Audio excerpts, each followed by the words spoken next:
Welcome to Forever Exiled. I am Justin, aka Tags. And I am Tyler, aka Wrecker of Days. Nope, I don't like it. Nope, I like the way we normally do it. And I'm Tyler, Wrecker of Days. There you go. No AK. It's funny how they just became. I don't know. I can't say I'm Justin Tags. We've had this conversation, but yeah, we are. You have to do things are. a special way when you're short in multiple facets. 279. I didn't realize we were at 279. I don't know why I thought we were at something different. I thought we were lower. Like but nope. 179? Like 278.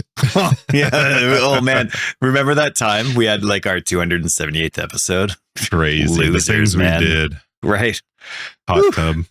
It was fun. I actually went out with we'll say thanks in a sec, but I went out with a buddy of ours, Shane, this week, and we were just chatting and reminiscing, and it was good, but we were laughing about how, like, even just 1 year, you look back to who you were a year ago or 2 years ago, and you're like, man, I thought like I would like grown, like you're just embarrassed to the way you made decisions and the person you were and all that kind of stuff. And it's like, you know, and so you think, you know, you're like improving, you're maturing, whatever, you're becoming wiser, but you know that in like a year or two, you're going to look back at yourself and who you were today and you'd be like, wow, what an idiot.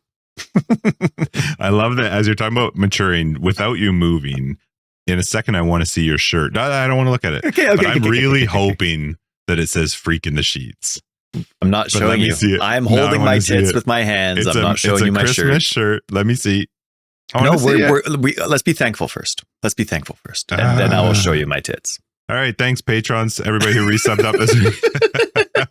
Thanks so much for resubbing up. If you're not a patron, go check out our Patreon. You can see access to After Dark. It's our podcast after the podcast where this type of thing happens. We just talk about being freaks in the sheets. Yeah, that's why my mom's not allowed. But yeah, thanks everybody who resubbed up this week. We appreciate your faces. And if you're not on our Discord, pop in there and say hello. Discord is the place to be. As well as ours 2121, not Discord. Yeah, get out of here. We have an incredible Path of Exile community and just community in general. So pop in there and say hello now, Mr. Freak in the Sheets. /2121 in global. Like if you don't want to join our Discord, if you just want to hang out, nice people. There's people online. Yep, chat away. We are. Now let me see that damn shirt. Yes, it does say "freak in the." It's the Excel one.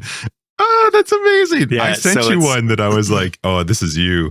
That is so funny. The shirt, for those listening, is it's a Christmas shirt, but it says "freak in the sheets." I don't like, there's no reason that it's a Christmas shirt, but it has stand up just a little bit. I'm going to just say right there for a second. Is it proper? Like, it's backwards in my camera. Is it proper for you? Yeah, it's proper for me. Okay, good. I'm taking a picture of it because that is amazing. I got it. Okay. And Tyler, freak in the sheets. That is so it says good. Freak in the sheets. And right, obviously it's referring to the innuendo, but then it has a picture of Google Sheets icon on there. So and it's true. Good. I love my sheets, and I love my sheets. But it was funny because this showed up at Christmas time on my doorstep. Doorbell rang, ran away. Now, I'll give you, like, you don't know everybody in my life, of course, but you know enough of them.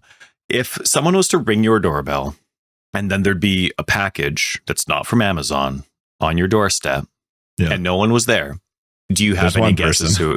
There's one person. Right. We know it's Chris. That was most my of the time assumption. For me, it's friggin' carrots on my grass.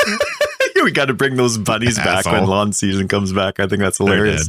I love Chris isn't even in our Discord, and somehow he's communicated with people. Yeah, I don't know what through our community that it's time for us to throw. Because Justin, for those that are new, like, you know, came around when PoE 2 first came out, Justin and I are big into our lawns, and, you know, part of our PoE week when we get together. Lawn season. Exactly. Once springtime hits, how our weeks are doing is going to be a couple minutes longer when it comes to how our yards are doing. You're welcome. Justin's a lot more picky. We both put a lot of effort into we both wish we put a lot of effort into our yards. It's fair. Justin hates when it comes to the work. He doesn't hate bunnies in general, I don't think, but when it comes to the lawns, they have the rest of the world to be on. Get off my lawn. Don't wreck my lawn. The only thing they do is if I'm seeding, they take the seeds. Right. They eat the seeds. It also takes food out of my fridge because my children and wife think that they need to feed them. And so our community enjoys encouraging the locals that know Justin to throw carrots on the lawn just as a joke and take pictures or videos of it. So it's pretty fun. Anyway, yeah, no, So it was left as a surprise. He never actually like said it was him. Yeah, no, he never said it was him. That's right. I forgot we were talking about freaking the sheets. And so there was a car or a truck driving away on the street perpendicular to me, and I'm like, drive faster next time. But Chris. I never inquired. I never asked until like 2 weeks ago. So it'd been a month and a half, and yeah, it eventually was him. That's an amazing shirt. It fits you perfectly, Tyler. Inspiring. I gotta say, when it comes to like Excel, Google Sheets stuff, he's a wizard. You're a wizard, Tyler. A function wizard, not a Justin doesn't like. He always, whenever I make a spreadsheet for us, for whatever the reason is, he's always a little critical for how it looks. I'm not. Not the functionality, but you're like, oh, you know, what a little bit of color. I just like add some color. Yeah, some color. And he's good at it. What about like maybe adding a little angle to your columns there, little to your titles? You're good at it, Ty. So, how was your week? Yeah, freaking the sheets. My friend, my fellow freak. I had a good week. We're going to be putting our dog down soon, which sucks. That's too bad. I don't know if I mentioned it a couple of weeks ago. She had some sort of stroke or seizure, or just like the blood flow wasn't working properly. That was a couple of weeks ago now, 2-3 weeks ago.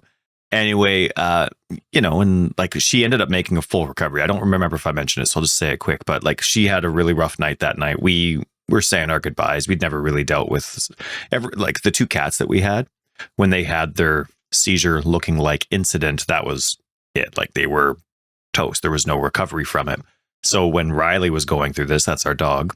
We're like, okay, well, that's it. We'd never heard of like full recoveries from a seizure. Like sure in people, but I don't know, for whatever reason, it never crossed our mind that it would also happen with our pets. So we made an appointment to put her down that very next morning. The vet that we go to is fantastic. They always make space for that kind of thing. Sure. And so it was great. And we're long-term with them. Like we're pretty personal with them. And so, so yeah, but by the time we get there, Riley's like wagging her tail. The vet's office is like Disneyland for her. She loves the attention. She loves the extra treats she gets for doing all that stuff because we don't give her treats at home. It's just like, it's like her favorite place on earth. She absolutely loves it. And she was full of beans. She was totally fine. So they explained to us that like sometimes, like, of course, a dog can like have permanent negative consequences from this. A lot of the times there are, but you can't see. But sometimes dogs just make full recoveries. Like you'll have people that are like, their dog's gone through like 5, but they've gone through, was Riley like the same apart now as she was pre having the seizure? Like there wasn't any so her recovery was totally fine. Like she's aging. Wow. She is really old. She's old. Right? She's 14, almost 15, but it's still, she's fully mobile, having a great time outside, chasing the birds. Having a great time. But then all of a sudden, she had another one of those seizure-like things a couple nights ago.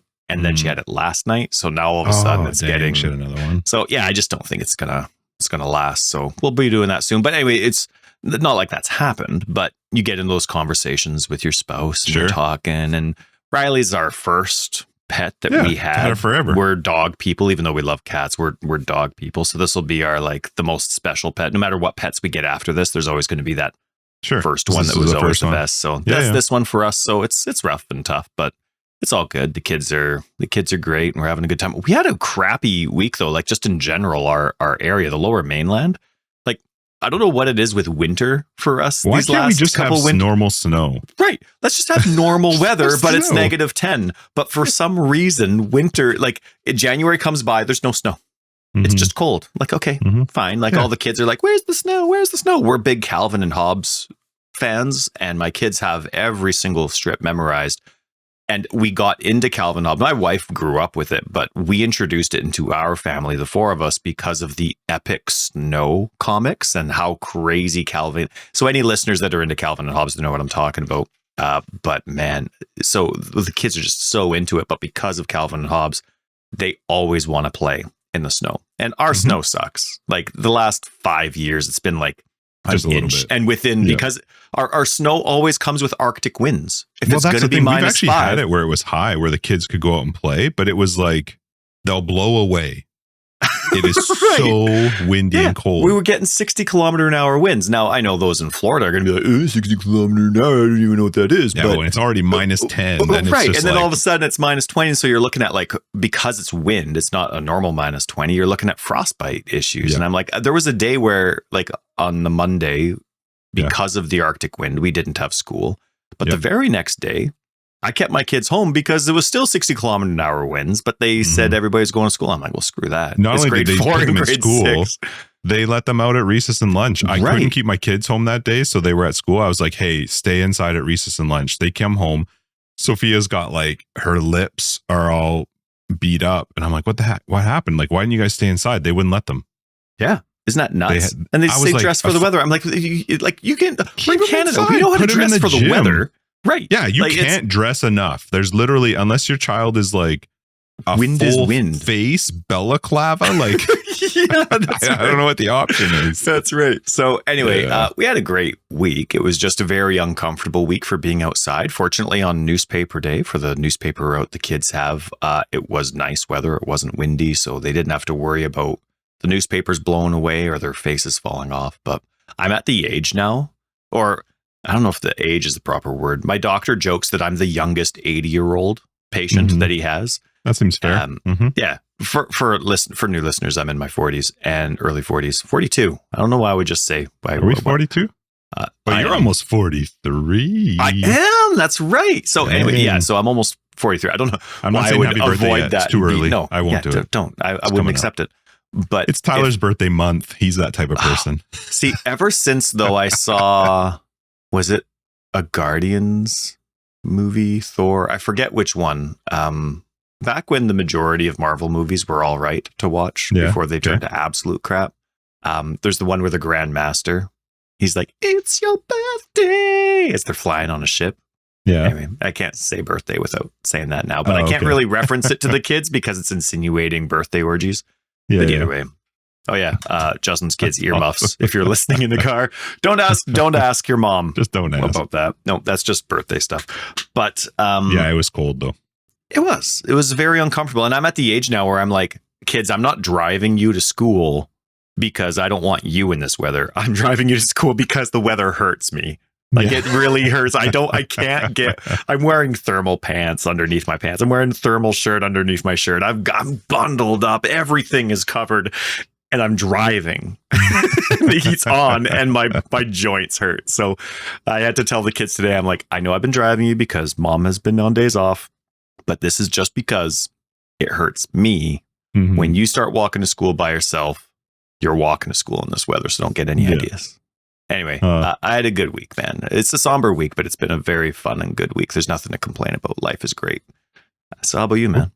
You had a good week? Yeah, I mean, the weather was bananas. So the kids getting off on Monday, it was a pain in the ass because I had to drive out from of the town. weather, right? Yeah. I had, so I was originally scheduled to get my MRI done in March, and they called me on Friday last week or Saturday. I think it was Friday last week. And they're like, hey, I wasn't expecting a cancellation because it would require a double cancellation for me to get in because they have to do it's called cervical and thoracic. I think serve something is your neck area, the upper back.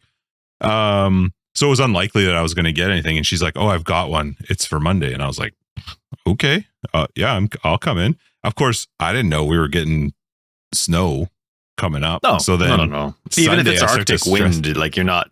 It's the combination's not gonna be bad. So where I start to think like Sunday, like, oh shoot, how am I gonna get out of town? Because it's out of town. Were you talking like half hour, 45 minutes, 45 minutes? Okay, yeah, I know where you're going. And so I'm so Monday comes, and then of course there's some snow and icy, and it's very cold out, and they cancel school, and Christina doesn't want to drive. I didn't really want her to drive. She wasn't comfortable in her car. The tires were still the OG tires from when we bought her car new in 21. And OG. So the kids stay home. I set everything up in our office here so that Christina could work from home with the way our offices work. I can make everything work out of a central spot. And so everything routed through my house. We were all good, closed all our offices, and I made the trek. And that trek was not fun at all. But I had to go because I was like, well, I'm booked. But you're not talking about because the weather sucked. You're talking about because people in our area are absolutely stupid when it comes to weather. You would think that by now they'd figure it out. I think there's like this thing, though, where people are like, I get it if you have to be somewhere. Then there's this struggle and but I still think if you live in this area, like you should have a decent set of tires no matter what. Like we get this weather every year. At some point during the time, every single year, you need to have something that can drive in this. February is guaranteed crap weather. Yeah. And so I made the trek out, and it was actually, I mean, it worked out really well. My dad asked me in the morning, he's like, hey, can I come with you? Do you want me to come with you? I was like, yeah. You want to die together? Okay. Yeah, that's exactly right. So he came with me. It's funny that the doctor's office called me while I was like halfway there, and they're like, hey, we're just checking in with people who just with the weather we want to accommodate. I'm like, I'm going to be there in 20 minutes. I'm getting the MRI, so I will be there. So anyway, drove out there, and that was brutal. But then I came home, which also wasn't a very fun drive, but coming up my hill to my house, my car, I was like, I'm gunning it, and I'm like, why is my car like struggling to make it up the hill? I mean, we get it all packed down because of all the cars that drive through school, but this wasn't school time. We also don't get cleared because of our road for some reason. So I was like, damn it, are my tires bad? Like I love my tires. I have such good tires on it. But anyway, I ended up taking my car the next day to Cal Tire. I love Cal Tire. Shout out to Cal Tire. Those guys are awesome. And every Cal Tire I've ever been into in any city, I think they're well, they're definitely national. I don't know if they're American as well, but the people that work there are just awesome. And he checked out my tires, and the tire tread was still good. But what had happened is so much snow had built up in the wheel well, and I had forgotten to clear it before I was coming back from my appointment. And so then the tires just weren't gripping. Anyway, while I was there, I also bought Christina tires for her car. So I had her new tires put on her car. So she's got the Nokians that I have, and I love them. They're so good in the winter. So she was out ripping around after she had the new tires on, and yeah, that was good. It was good. It was just, I was a bit of a taxi for a little bit, but also I stress I like snow being a taxi though. Like in this kind of weather, like it screws up your schedule, but you feel you're confident. You're confident. At least driver. I know that they're exactly. Safe. So it's peace of mind for your 100%. But that's why I like snow when there's nothing going on. If I didn't have the week that I had this week, which was insanely busy, because then even Tuesday I had to drive to another city because I was teaching. So I was just driving all over the place. I like snow when I know for sure we don't have anything going on and we can just stay home. Like that makes me feel better because I don't have to worry about having to drive someone somewhere. So it was good. Christina got me a sous vide. I've always wanted to sous vide. It's a like a way of cooking, and it's this little, I don't know, looks like a giant. It's massive. And it's sweet. I didn't know how else to say a cylinder. I don't know. Nope. Yeah, I gotta tell Christina not to let them listen to this episode. Anyway, you put it into like a pot, and then it warms the water, and then you cook whatever you're cooking inside of like a sealed plastic. Yeah, that all tracks so far. Yep. Go ahead. And but it cooks the meat so well. Oh, nice. Like you can do steak, you can do chicken, you can do fish, whatever. So I tried it last night with it, doing chicken. It was fun. Nice. I don't know. Like Christina seemed to really like it. She thought it was good. My kids all ate it and thought it was good. I ate it. I was like, it's chicken. I don't know why in my head I thought like glorious rainbows would just like, I just feel the difference in the food. It was good, but it was, I'm curious to try with steak, because with steak, you can basically what you do is it cooks the meat completely evenly the way that it does it, because it takes a little bit longer. And then which would be interesting with steak, because that's not how you order steak unless you like it cooked through. Well, but so like, yeah. So let's say you wanted like medium rare, right? Yeah. Typically with a medium rare steak, you'll get it medium rare, but it still will it won't be from top to bottom. It'll be medium rare for most of the steak. This basically cooks it so that the whole steak is medium rare, and then you throw it on and sear it. So you get that nice like browning and that crunch or whatever. But literally from like top to bottom is medium rare. It's really cool how it does it. Interesting. So, yeah. So anyway, I played with that. And then I meant to tell you last week, but I started reading physical books. I remember you posted that in our Discord. Discord. He's growing up. My kids love Indigo Chapters, all those like, I think it's all the same company, but the bookstores. And my kids love books, which is awesome. They all like to read. I don't always like the type of reading they do. Like Logan loves, and Ethan was the same way. It's the stupid manga comic book, read it backwards bullshit. I get it. It's a thing, but I don't like comic books. I like comic books for fun, but I also like read a chapter book. I had to do it when I was a kid. You have to do it. I don't know why, but we all went through it. Read anyway. the descriptions. Don't watch the descriptions. Yeah. So I was there though, and I'm like, I really want to get back into reading. Christine's like, so you should do it. I'm like, I don't have time. She's like, then make time. Like, just do it. And so that's what I was like, yeah, okay. My wife told me to do it. I'm going to do it. So I went looking around through the bookstore, and I had heard something about this book called, there's two ways of pronouncing it, but it's Babel, but it's Babel or Babel. It depends on if you're American or from the UK, like it's pronounced differently. It's Babel in the UK and Babel in American language. It's written by an author called R.F. Kuang. She's a Chinese or Japanese American lady. She's incredible, man. So anyway, I'm loving this book. I just set time aside. I go sit on the couch in the living room and I just read, and I'm almost done it. I started it, tomorrow will be 2 weeks. So I think I'm going to finish it probably by this weekend. So not bad reading a book in 2 weeks, but man, it's so much fun. It's so relaxing to I literally put my phone. I do still work because there are times where I'm needed, but I try to ignore my phone. I don't have my laptop or any computer, and I just chill and read a couple chapters, and I get into it. I was talking to somebody this morning, and I said to her that when you're reading a physical book, it's really hard for my mind to escape elsewhere, because I'm focused on the words and I'm trying to understand the words and what's happening. I don't get that when I listen to things. Like I love listening to podcasts, listening to audiobooks, but I'm not always. It's very easy for it to be secondary to what you're doing. Yeah.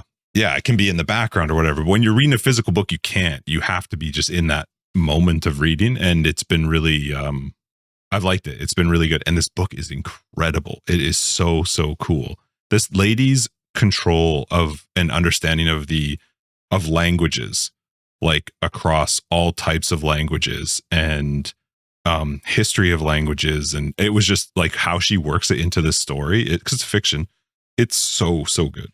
So it's been a lot of fun. Yeah. So I'm gonna have to start looking in our book channel to see what types of things people are reading. But yeah, that's where I'm at. Nice. But you know what? It was a really good week. It was really busy. The weather made it harder. I was doing so much freaking traveling this week, which I don't really like to do, but it is what it is. And now we're here. So I didn't get to play. I did play some PoE, but we did Wreckfest on Monday. Yes, we did. Which was like F1. This little car crash. Oh, you guys did F1. That's right. Yeah. I really want to get back into playing F1, but I know for sure the second I hook that thing up, my back is just going to scream at me speaking of my back, we're watching Silo. We just finished the second season of Silo. Love that TV show. Okay. I'm on the couch. We're watching an episode, and I shifted my left leg to just adjust where my foot was, and heard and felt just this pop and crack, and it hurt. And my head instantly went well, you're paralyzed. That's it. The way in the sound of it. And then I also was I sat there for a minute going, am I going to start peeing myself? Because that's one of the triggers for the issue that I have going on with my spine. Anyway, I don't remember where I was going with that. Talked about, I didn't. So we played Wreckfest. And after we played, then Josh was like, let's try this Need for Speed. So we got Need for Speed Unbound and tried that out. I actually don't like it. It's too cartoony. I like Need for Speed, Hot Pursuit and the old games. There was a Burnout. Even Burnout was fun. Burnout Paradise was a phenomenal game. Fun. Yeah. I didn't like Unbound. I didn't think it was very good. But I really was enjoying I'm just going to do this because I realized my mic was at the wrong level, but it's not affecting my recording. It just might help you. I wanted to play something racing. I wanted to play in a car. So I was trying to figure out what I could do with some time. So I got the Forza 4 because I didn't want to pay for Forza 5 because it's $80 and you also have to buy a billion expansions. Yeah, apparently it locks down like a lot of stuff if you don't have them. So then it's $110. I was like, no, I'm not paying $110 just because I want to get some racing thing going. So I got Forza 4, but I had to do it through the Xbox, and it's fun. They're well-made games, the Forza games. Yeah, they are. Forza, if you say it with a T. So anyway, that was my week. I did play some PoE, and I know there's lots to talk about regarding PoE though, because they had some. Didn't they have some announcements this week? It's PoE been an interesting week for super fans. PoE time. It did so good on the stupid chapters last week. I was so bummed. I'm like, that's made up. They were all the right times. That's right. Get out of here. Oh, man. But don't worry. There's going to be dildos and orgies and everything in the timestamps this time. It's going to be awesome. You could just copy paste. Oh, man. So I went to like, what's a good, like, loving your, I don't know. I'm trying to come up with some sort of, I forget what, anyway, it doesn't matter. Good point. X-rated store. Let's see. So, yeah. So they came out with, so here's a podcast testing question for you. Oh shit, 1C was actually big. Okay, sorry. They came out with, obviously, Path of Exile 2 news, but they also came out with Path of Exile 1 news. Do you care? Okay, so I do care, and here's why.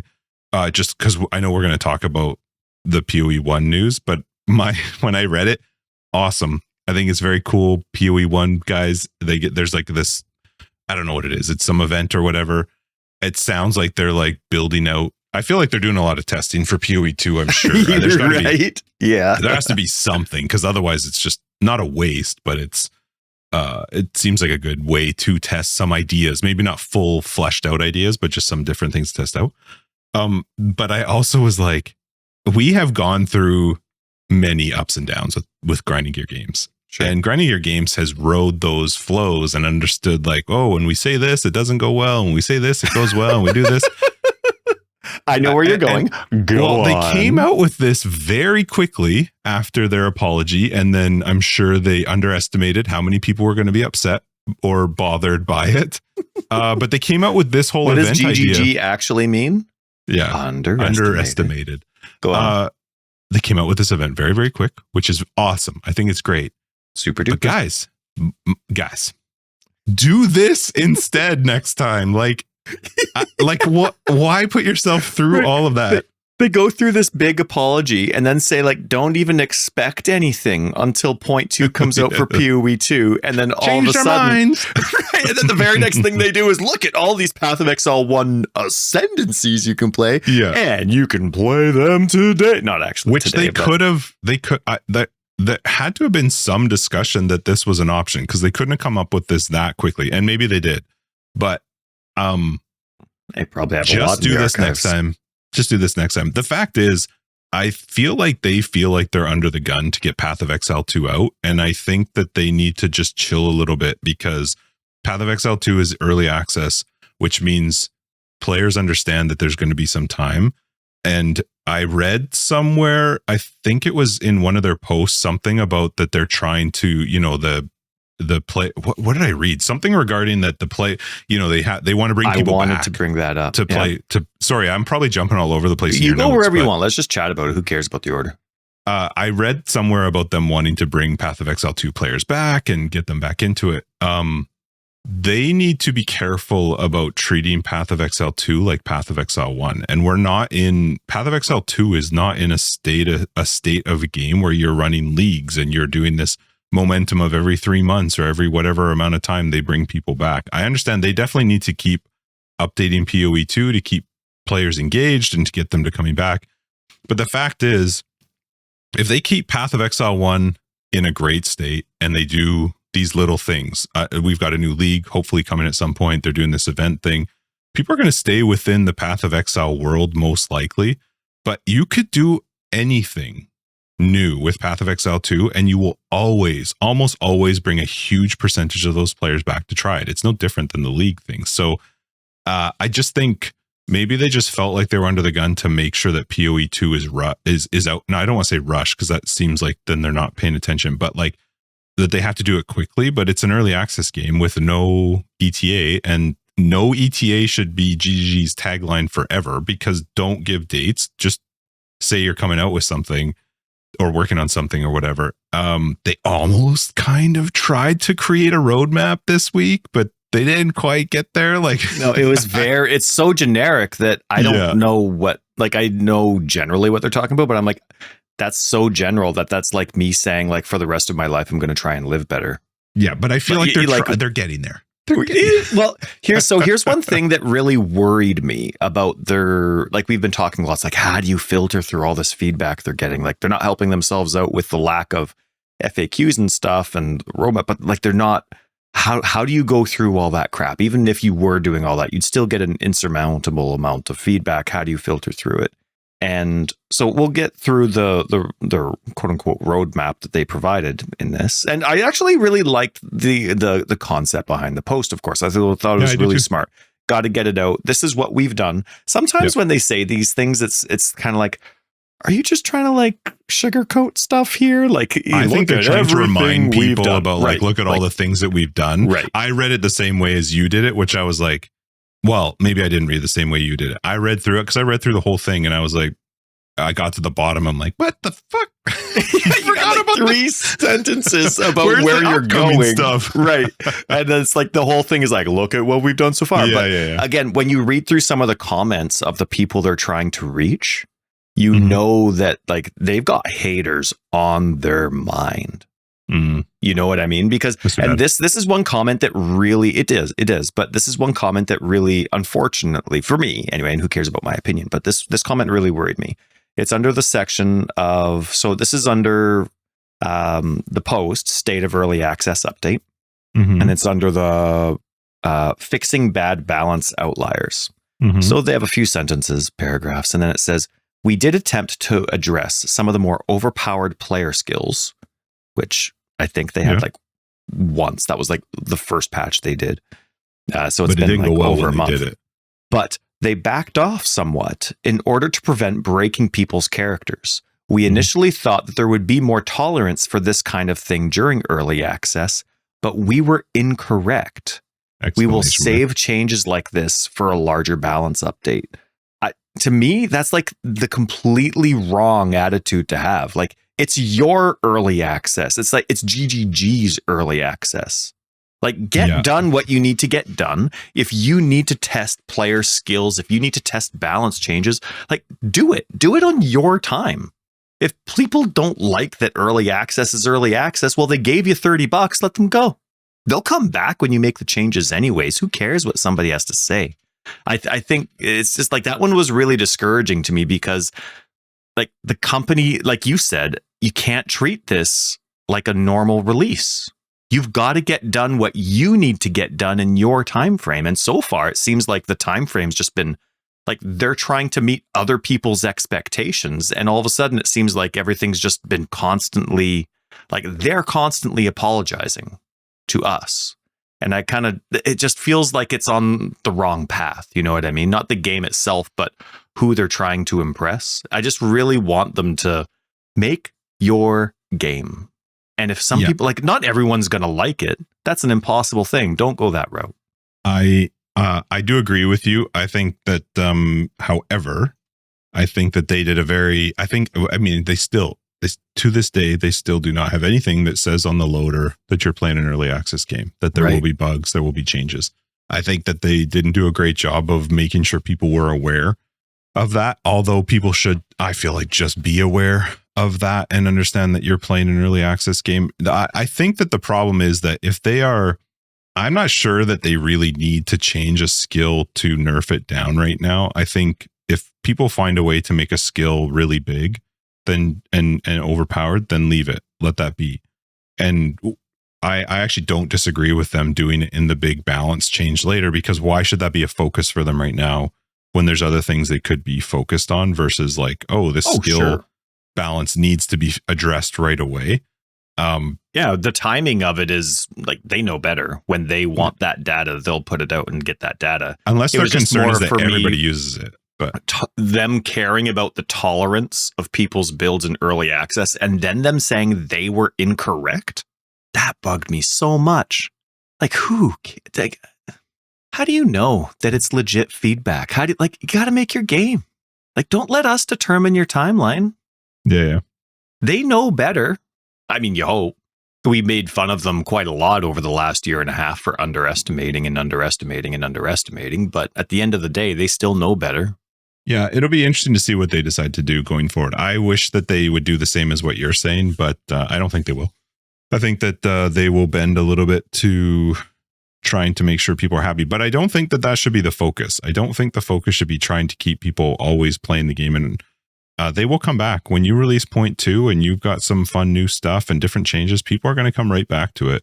So, yeah, I mean, there's a bunch of different things I know we probably can still cover, but when I read their thing about Path of Exile 1 this week, I just laughed to myself going like, you couldn't have thrown this together that fast, and you should have known beforehand that you could have just done this in the first place, because you would have lessened the, nastiness. Okay. I don't have a problem with people being upset with it. I just have a problem when people are upset in a like overly negative, uncritical way.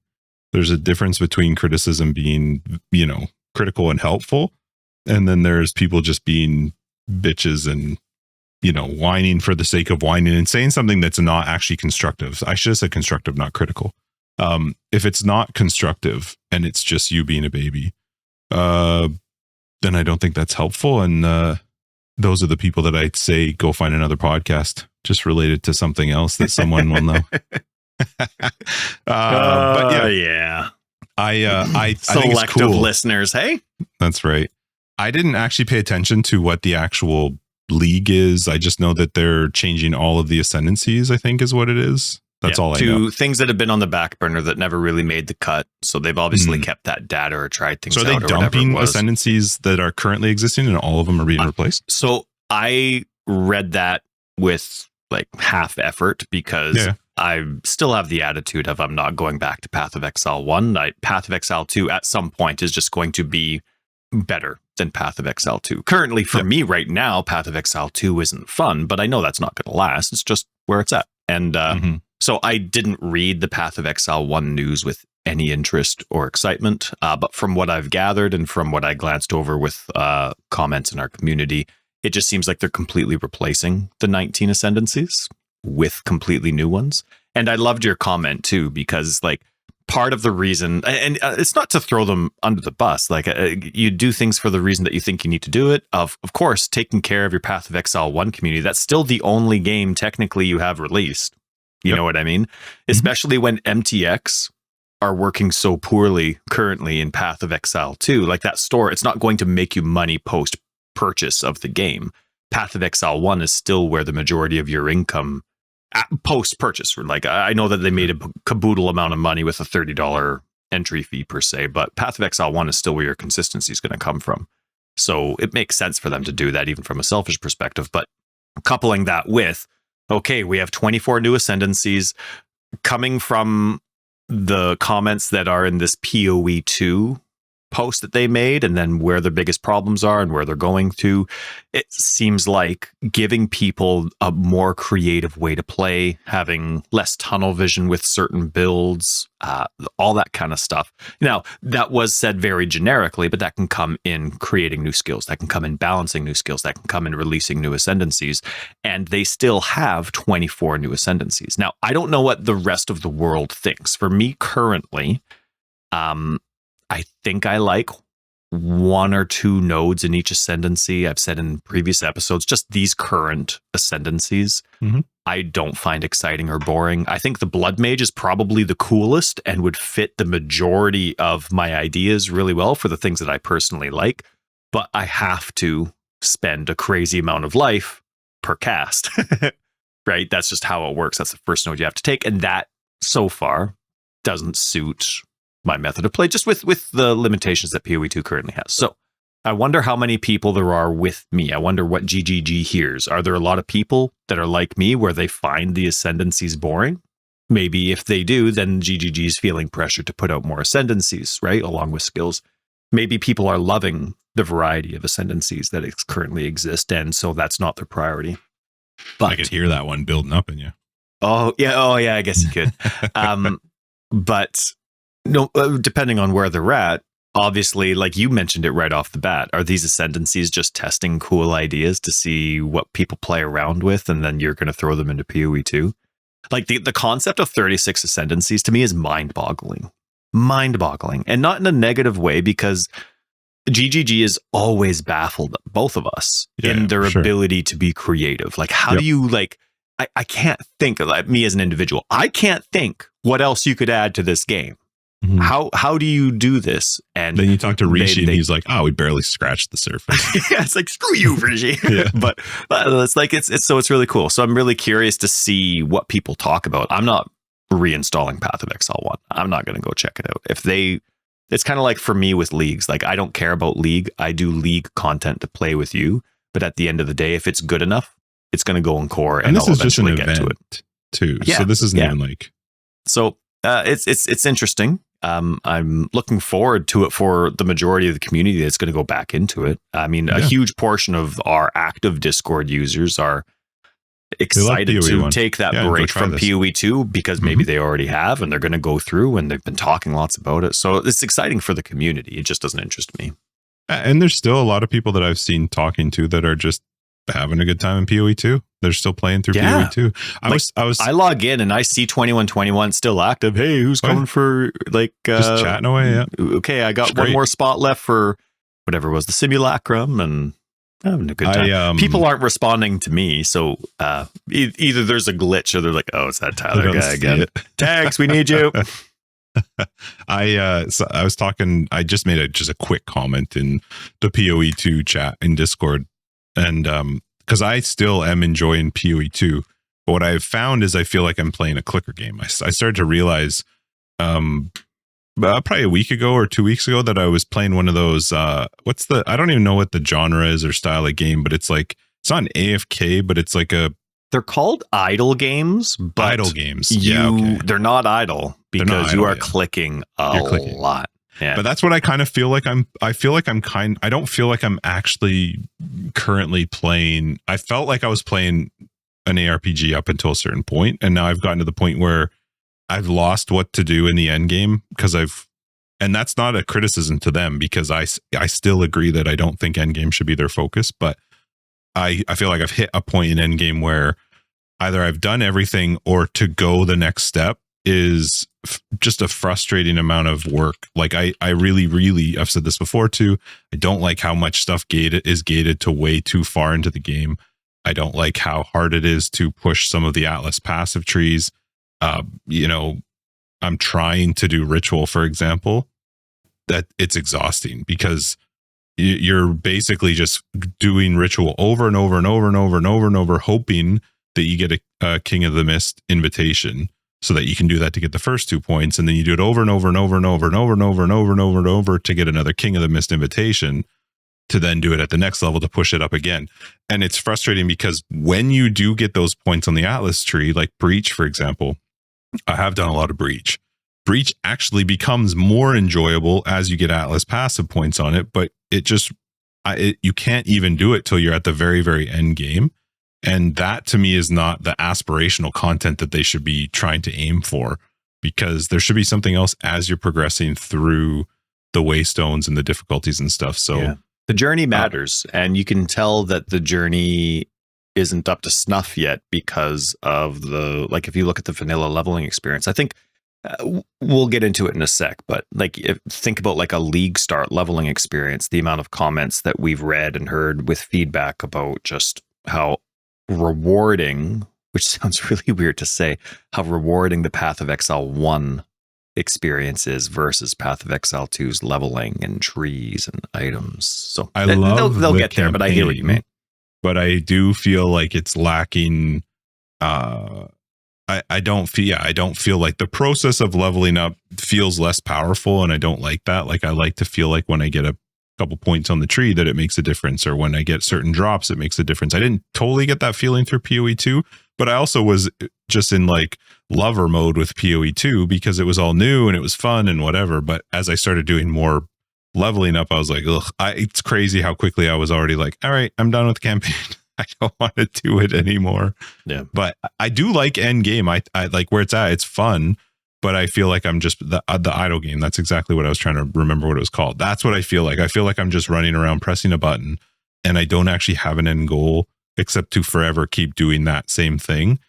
But that's fine. That part will come. I would rather see them work on new ascendancies, new classes, new campaigns, new skills, all that kind of stuff. So yeah. Anyway, what was the next? What was it? Well, let me read. So this is the end of they had their post for PoE 2. They had their PoE 1 as well, but they had their post for PoE 2, and it was a huge portion of these are the things that we've worked on. And I think that's actually, and we were kind of jabbing them like, are you just bragging? Are you just bragging? But I think it's really good. And I think it was smart it's because good for them to show people. Right. Because they have been slow.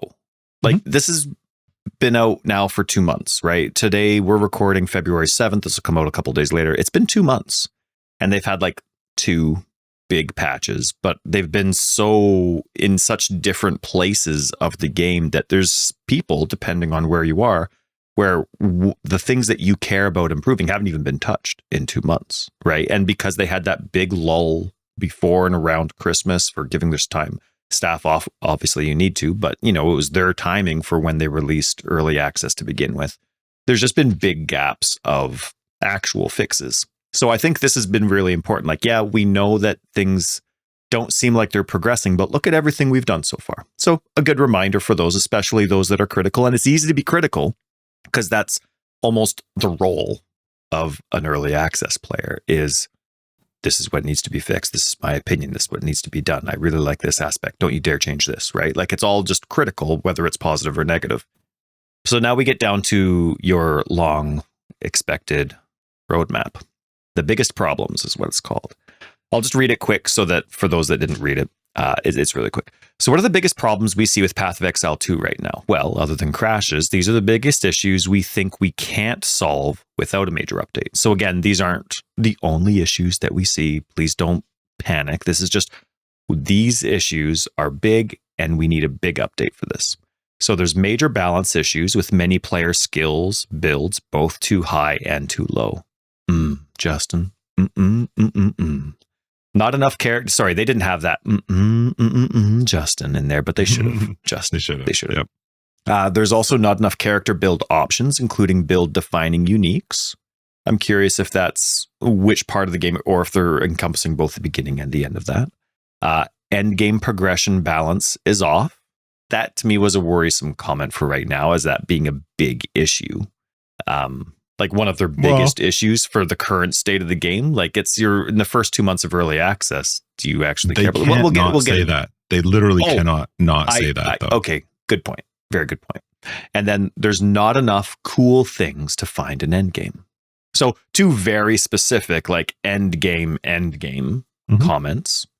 So anyway, I should finish. So those are the 4 points they made. And so these are the things that we expect to improve in 0.2.0. In addition, we need to make sure that 0.2.0 has a draw card that will bring back as many players as possible to test the changes we are missing. We don't have an exact timeline for this patch, but their overall plan has been to release major content updates in PoE 2 every few months. We'll announce it as soon as we can. I think that that's a good way to leave it off. But a lot of people won't read that. But I think that that's a good way to end it, which is just that we expect it to be every couple months. So you're going to play whatever we give you for a couple months, and that we'll tell you when we can. And I would like them to tell me right before they bring it out. Right. Don't make me. Yeah. Like 2 days ahead. Oh, shoot, I'm working. Okay. Well, I'll get to it in 5 days. Just let it be. Like, be ready for it. Don't not be ready for it. Like even with the LA playtest, time off of work type thing. Like this is just Even for the LA playtest, they added like the corpse detonation skill because they were introducing minions for that LA playtest, but it wasn't even ready for the patch. I'm like, well, just don't. Like it's just one of those things where it's just like just let it be. But I kind of wish like that last thing. Like we don't have an exact timeline, but the plan's been to release every few months. We'll announce it as soon as we can. I wish that was the attitude they have with what I mentioned above about their attitude towards bricking people's builds, and we didn't expect there'd be so much resistance, but we were wrong. I wish they didn't say that. I wish they had the same thing, like, hey, just a reminder, it's early access. We're going to screw up some of your builds because That's how early access works. We have a huge game. Like, stuff's just going to get crushed to the ground. Expect to restart your character a few times. Like, set those expectations. I think instead what they've gone with is that it will happen every few months. That those major changes to skill, and I actually agree with that, because I think it's silly for them to spend time adjusting a skill right now because people have found a way to make it powerful. I don't think that that's something they need to adjust. It's not a league. It's not a league. So like, I totally agree with you. I just don't think there's a connection from that bottom expectation to where they're talking about. Like, they flat out said we were wrong in our expectations for how to treat people's builds. And then you go, and then now someone's supposed to read the very last sentence or two and then combine those two expectations. I don't think there's enough strength, enough rope between them. There never will be. No matter what they say, if they come out with a major update that bricks somebody's build or nerfs somebody's, it's almost never actually bricks a build, but nerfs it pretty substantially to the point that you don't want to play. My feeling is tough luck. Like, 100%. But you're either trying to reach that person or you're not. What do you mean? Right? Well, one comment above is, hey, we were wrong in how much emotional attachment you have to these characters or time investment you have into these characters.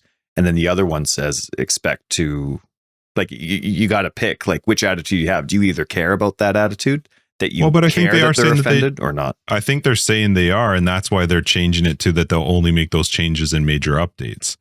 Like, they're saying, we didn't realize people were going to be so upset about it, which I don't actually care if people are upset about it. That's not here or there for me. But I think what they're saying is, I think it's good what they're saying. I don't know, because what they're saying is we're not going to adjust it on the fly. We're going to wait till it's a major update. If somebody, I just don't care. If somebody doesn't realize they're playing an early access game and something changes that screws their build, I couldn't care less. And I don't think they should either. And I think they're kind of saying that a little bit. I hope the grumpy user makes that connection. But then there's also the responsibility, like you've mentioned, of GGG. Like, when you're on PC, there is very little reminding you that this isn't a fully released game. There's nothing and that says that. Just 100% flash on the front screen.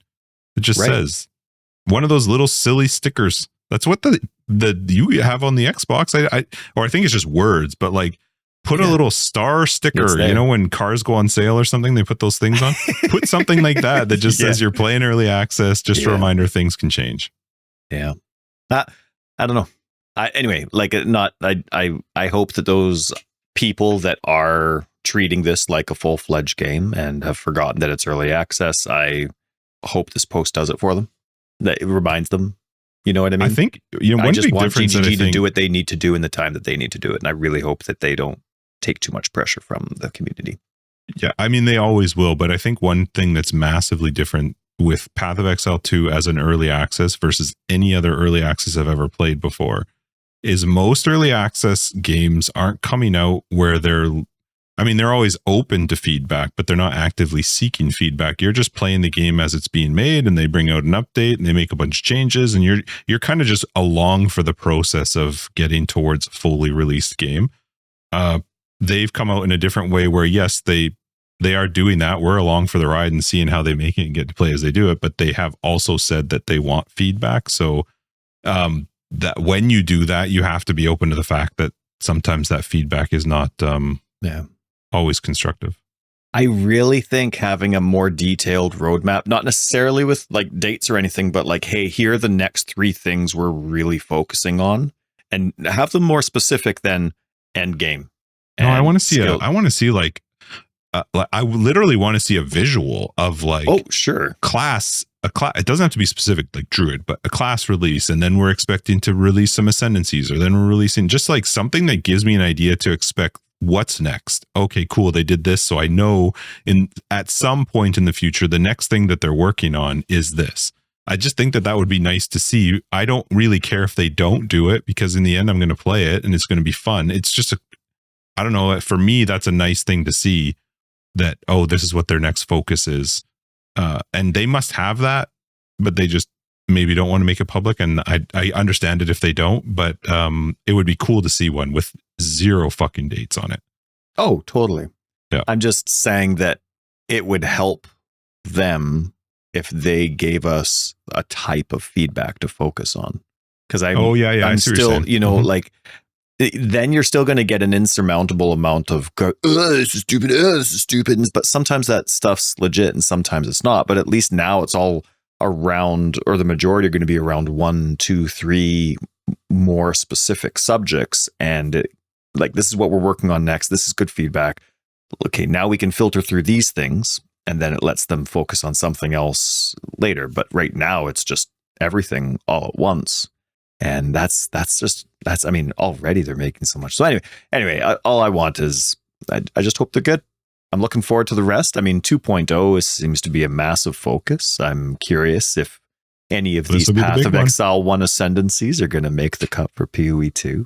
They have to be testing some stuff, like some ideas. Maybe there's no way they're fully fleshed out, like ascendancies or ideas, but I can't imagine that there aren't some parts of it that they're like wanting to see how something plays out.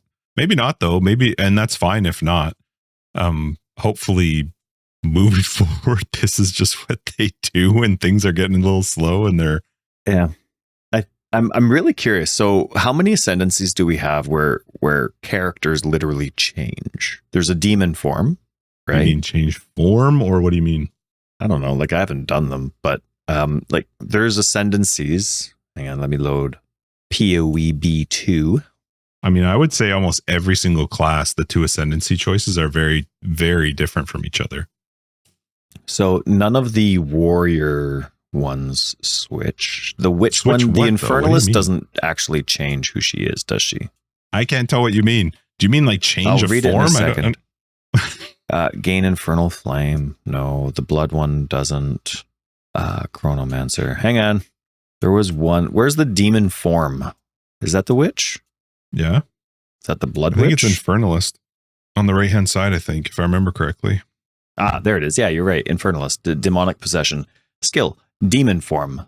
So I'm curious what that's like and how smooth that is. Like when they're talking about skill balancing and giving people creative ways to play, I'm curious where they think that form is and how smooth that's been for them, how glitch free or glitch full that has been, because that's going to be a big part going forward. People are obviously very excited about the Druid. Whenever that gets released, that's going to be the majority of people's play, just for the sake of ascending to the point or using the point where you can switch into a bear or a frog or whatever they're going to do, right? Yeah, ribbit. And so, but anyway, like just that kind of, that's going to be something. And then you're pretty sure they're going to have something wolfy or something on like the ranger on the deck side. They'll have some sort of shape shifting on that side too, right? Something a little bit more dexterous. So I'm just curious, the state of those, and I think maybe it is only demon form currently that you can change into, but I'm curious the state of that currently and how that's gone for them, because they haven't really had that in PoE 1 before, with the exception of now they have one of them that I overread was Harbinger, like you can turn into a Harbinger. And cool. That happened. What was that? That in Path of Exile 1, you could be a Harbinger. Was that with a unique item? Or was it on the Atlas passive tree? I think it was on the Atlas passive tree where you ended up being a Harbinger, or there was something where something would happen and you would have like the Harbinger person with you. I don't remember, man. Anyway, so like they've had touches like that, but of course Path of Exile 1 has its background restrictions. So I'm really curious how demon form, and if there's any others that I'm overlooking, how those forms have gone in this early access release, because that's going to be a massive part going forward. So I'm really curious. Mm-hmm. Just in terms of excitement, not necessarily in like being a cornerstone for the game. Like at the end of the day, who cares if you can change into something, but because of that excitement, it is going to be a big deal. So I hope it's launched smoothly. So hopefully demon form's working well for them right now.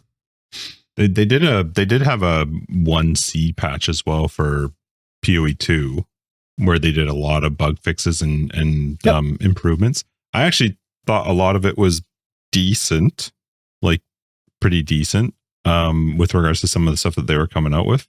I still think, well, I don't know. I could give feedback or my thoughts on Endgame, but I don't really want to. because I it is what it is, and I don't want that to be a focus point for my mindset either. Like there are things I'm not enjoying or I find frustrating, and like I don't even know where I'm at with their whole idea of what endgame is. Like this chase the rares in a map, I can't quite figure out why it bothers me a little bit. Like I think it's because first off, the maps are monstrously big. They're so big. And they added checkpoints, which in a lot of maps are not really useful to use because there's not enough of them. And I don't know, like if you need checkpoints in the map, shouldn't you just make the map smaller? Why not just make the map smaller and then you don't need checkpoints? I don't really get why they need to be these huge, sprawling Everything things. in this game is huge. Look at the campaign areas, man. Like If I have an hour and a half, maybe I'll play Path of Exile. If I have an hour or less, no. Maps are good for that though. That is one thing I do like about PoE 2 is like endgame I can just pop in, do a couple maps, and then I have to leave to an appointment or whatever. So I do find that it's actually pretty good for my time. But yes, the leveling or the campaign is not small. Yeah. And for any of those critical listeners, like I don't have the nuances and the ins and outs of campaign figured out yet. Like what direction to generally go, like I would in Path of Exile 1. Like I'm playing. I'm not trying to do full clears, but I'm not going to go exploring. Act 1 pretty under your belt. You know what? I don't. And that's no, I don't, because sometimes when I do Act 1, I'm like, I'm just going to do all the bosses. Forget this. Like it's a different build. Let's try it. Like I like that checkbox of doing every boss, even if I'm not getting a good reward for it. Mm-hmm. And especially because like I'm leveling a witch very slowly. Like I think I played like 2 hours this week and then I just turned it off and played AoE because I was bored. But I'm leveling a witch with, I'm going to start calling it RS, Justin, because it's not SRS. You'll never anymore. change. It's RS. Raging Spirits. You could just say Raging Spirits. So it's RS. And, and like, I just hate the play style. It's not why I'm playing. I'm playing to go through, and I'm surprised how strong it is. And on a side note, that's how strong I wish all the other minion skills were. Like when I saw people like saying, oh, you're an idiot for not playing RS and that's how you level. And my criticism was always like, I shouldn't need that skill to level as a minion player. I get that it's early access. That'll change, right? They mentioned that. Like there's a lot of stuff that needs to change in that regards. But I was expecting RS to be overpowered. And it's just like the fights are fun with that amount of damage. Sure, sometimes I still think like there's some things in some fights and situations that need to be tweaked, but the duration of those epic fights is a good duration with the damage that RS does. You know what I mean? Like it's not overpowered. It's just that's where that was a good feel. The amount of personal time I have, the amount of time I want to spend on this without failing. The amount of time I want to spend on this, RS was a good balance and a good feel for that. So, what were we talking about? I'm playing with RS. Oh, right.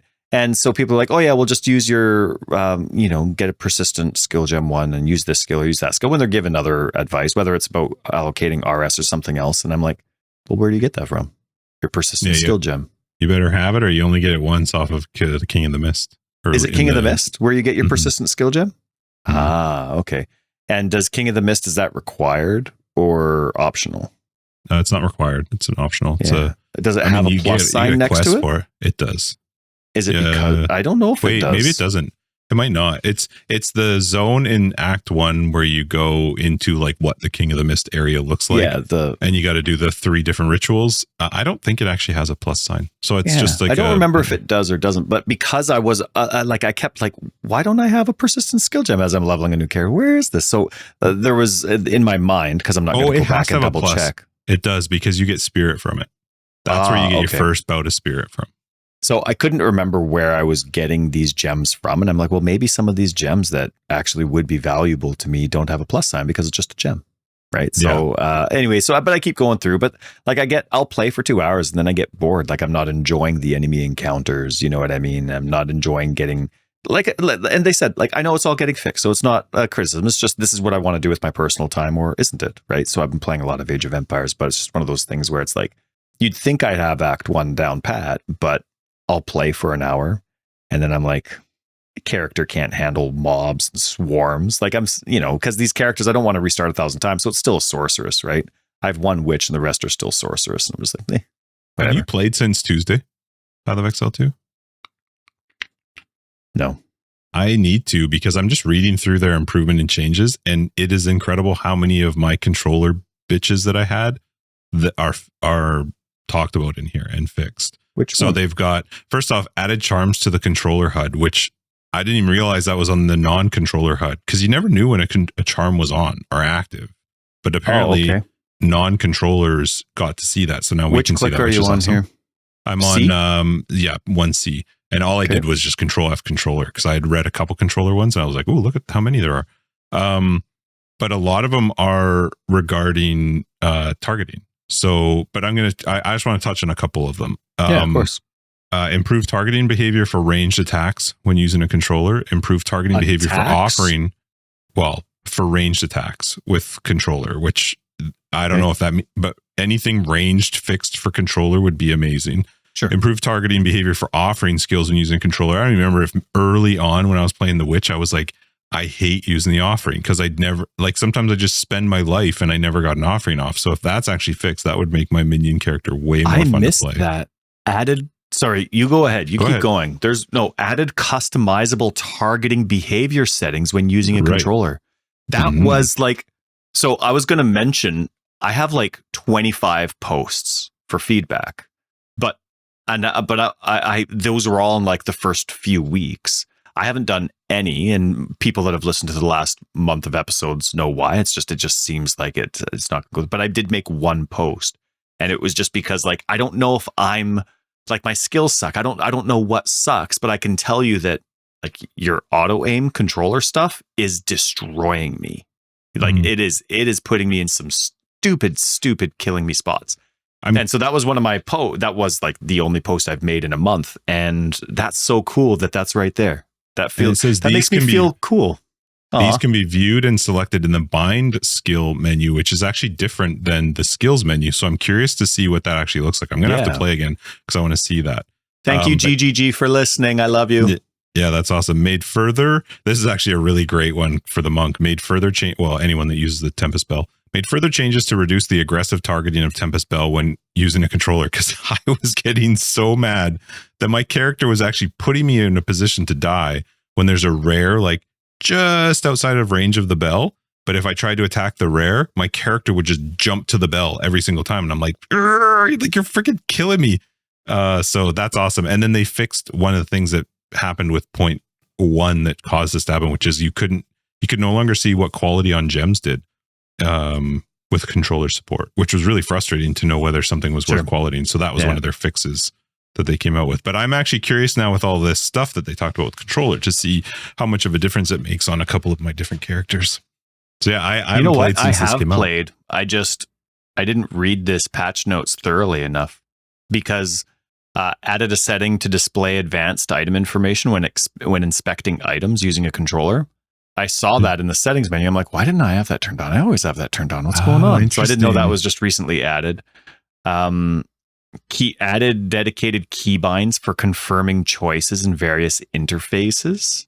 Really cool. Just opening them out. I'm curious to see what that means. I'm like, no. Please tell me they didn't add never syncs filters to console. Like, I know I'm one of the only people that doesn't want that, but I want them to work on their vanilla experience before they succumb to third-party stuff.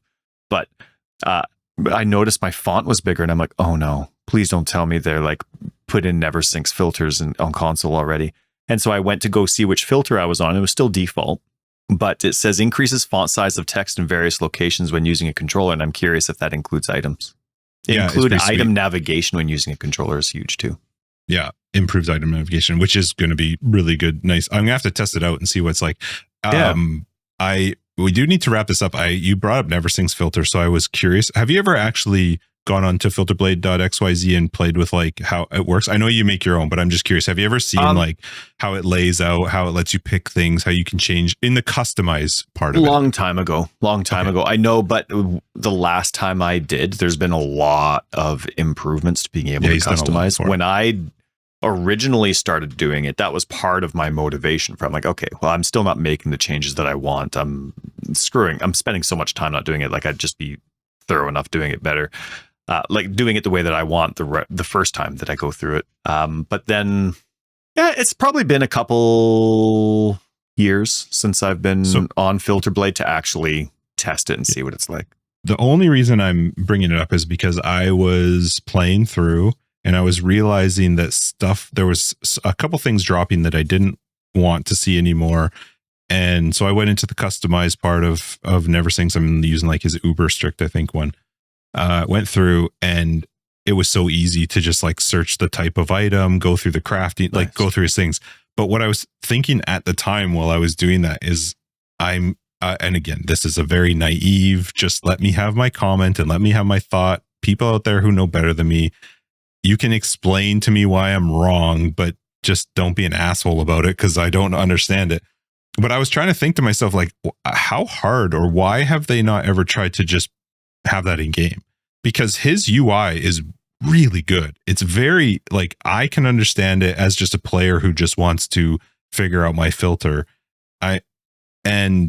I mean, first off, it would give me more time in game because I'd be playing with the UI and going through all the options that I could have. But I am curious how hard it would be to have what he has built into the game where you can actually like adjust, similar to what Last Epoch does. I love Last Epoch with theirs in-game one. I'm really curious how, like, again, this is just naive Justin, but here's naive Justin saying, just put that in the game. Let me have his, like, pay him or hire him, but like have that. I think that'd be so cool to, in the filter options, actually see the customized version of his UI, where I can literally change every single part of the filter on the fly. They have people that can do that.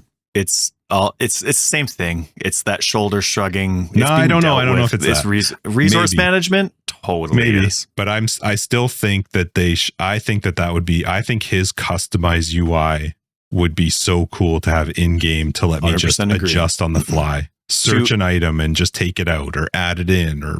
And when Bex was around, there was talk about what the future of the game was going to have. Like, we've heard GGG mention integrating build guides, right? Integrating trees, so you have a tree in game to follow as you level, or having things like you can auto download filters. This is the filter that comes with this build or this idea. Like, they've had these conversations, and they were very serious conversations. When, I mean, I was a part of some of the, not like design conversation, that's not me, but just like influence, asking like, hey, here's a good time for some feedback, can you provide some feedback? Like, it's all been a part. And we, even in some of the PoE 2 stuff, those questions have been asked over the 5-6 years, but you kind of get it's not like, yeah, that'd be great, we'd love to do that, but it's not top of the list yet. Like, maybe one day. And so it gets frustrating. I'm still hopeful because that it is a one day. I still hope for it. But the thing that discourages me is they've had Path of Exile 1 for 10 years. It's always going to come down to this for me. They've had Path of Exile 1 for 10 years. It's primarily a loot-based game.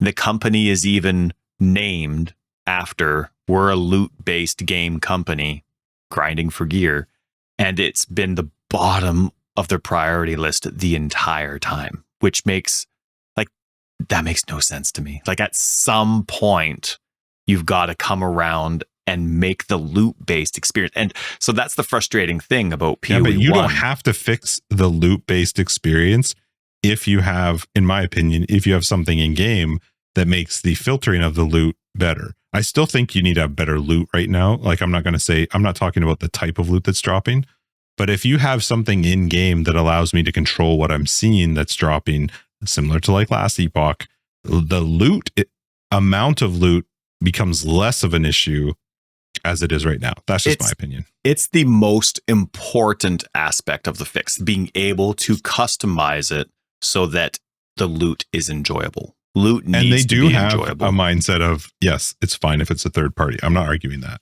But what I am saying is that when I played in the customized screen, I just kept thinking to myself, like, Right. You could do this in game.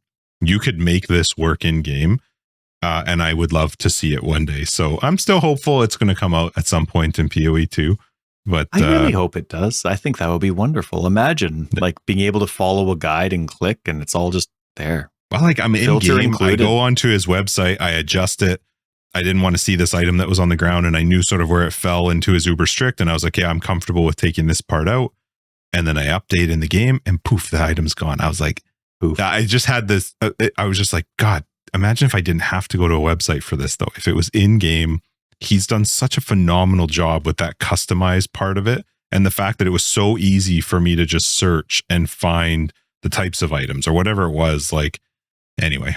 Yeah, I hear you. Yeah, I'm going to have to go and try these new controller updates because that's actually pretty exciting. I like that. Yeah, I'm looking forward to it as well. Mm-hmm. All right, let's wrap this up. Word. Forever Exiled. Well, let's see. How do we do this? Forever Exiled 279. I'm Justin AK Tags. And I'm Tyler, Wrecker of Days. See, that sounds so much better. Patrons, we will catch you in After Dark. Everybody else, we'll see you next week in 280. Good Lord. What do we got? We got a website, foreverexiled.com. We have a very fun Discord. You should pop in there, please, and say hello. And other ways to support the podcast, you will find them everywhere. Have a great week. You're all fantastic. I got to run to the bathroom. So you're fantastic, but I'm out of here.